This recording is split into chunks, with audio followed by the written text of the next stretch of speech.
اللہ تبارک و تعالی نے انسانیت کی ہدایت کے لیے پیغمبروں کا سلسلہ شروع کیا اور انہیں کتابیں دی تاکہ وہ حق کو کھول کر انسانیت تک بیان کر دیں.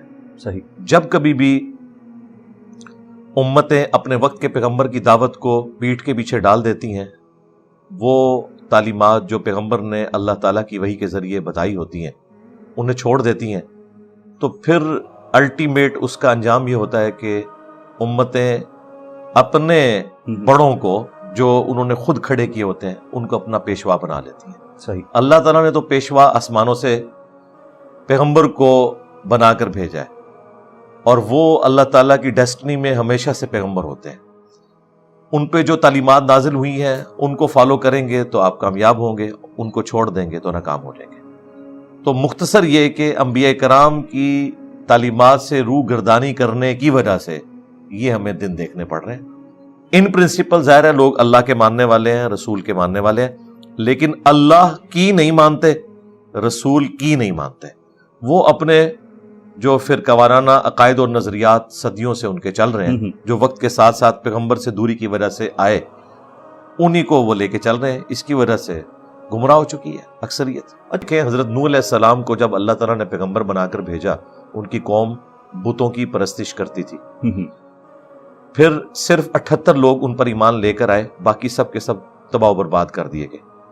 ہونا تو چاہیے تھا کہ وہ 78 جو مسلمان ہیں ان کی پوری نسل ہمیشہ کے لیے مسلمان ہوتی، لیکن ایسا نہیں ہوا. کچھ عرصے کے بعد پھر گمراہیاں آنا شروع ہو گئیں، پھر 2 پارٹیاں بن گئیں، پھر اللہ تعالیٰ نے پیغمبر کو مبعوث کیا. یہ مسلسل سلسلہ جاری رہتا ہے. پیغمبر جب دنیا سے چلے جاتے ہیں تو ان کے ماننے والوں میں آہستہ آہستہ دنیا کی محبت کی وجہ سے، وحی کو پس پش ڈالنے کی وجہ سے اختلافات شروع ہو جاتے ہیں. جب پیغمبر دنیا میں موجود ہوتے ہیں اس وقت لیڈر ایک ہوتا ہے، اختلاف آئے بھی تو وہ اس لیڈرشپ کے روب کی وجہ سے دب جاتا ہے، لوگ اسے ایکسیپٹ کر لیتے ہیں کہ یہ اللہ کا نمائندہ ہے.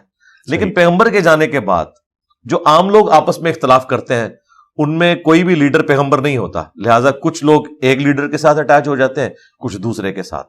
تو یہ کبھی بھی نہیں ہوگا کہ پیغمبر کے جانے کے بعد کسی ایک شخصیت کے اوپر پوری امت اکٹھی ہو جائے. یہ پاسبل ہی نہیں ہے.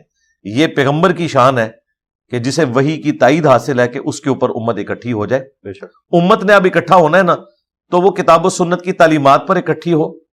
باقی جو فروعی معاملات ہیں، سیاسی اختلافات ہیں، جو شروع میں سنی شیعہ کنفلکٹ بھی بیسیکلی تو ایک پولیٹیکل اختلاف تھا نا، جو بعد میں عقیدے کا اختلاف بن گیا، دونوں طرف سختیاں آ گئی. ہم سنی شیعہ دونوں فرقوں کو مسلمان سمجھتے ہیں.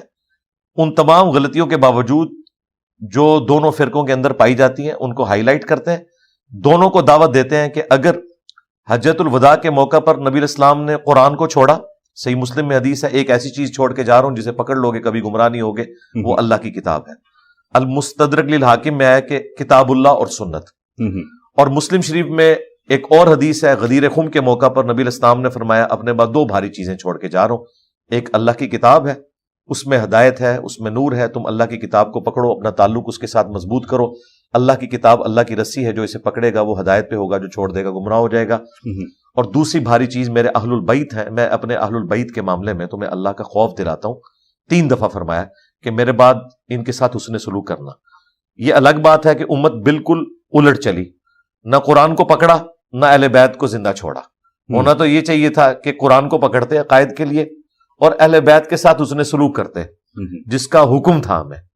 امت بالکل الٹ چلی اور نتیجہ ہمارے سامنے ہے. دیکھیں ڈاکٹر اقبال نے بھی جواب شکوہ میں جو اللہ تعالیٰ کی طرف سے جواب دیا ہے، اس میں ایک شعر ہے ان کا، وہ زمانے میں معزز تھے مسلمان ہو کر اور تم خار ہوئے تاریک قرآن ہو کر. یعنی ہمارے جو بڑے تھے صحابہ اہل بیت، وہ قرآن کو پکڑ کے دنیا کے امام بن گئے، اور امت نے قرآن کو پس پش ڈالا، قرآن کی تعلیمات کو پیٹھ کے پیچھے ڈال دیا. اس کا اینڈ رزلٹ یہ ہے کہ خاری ان کا مقدر ہوئی. صحیح.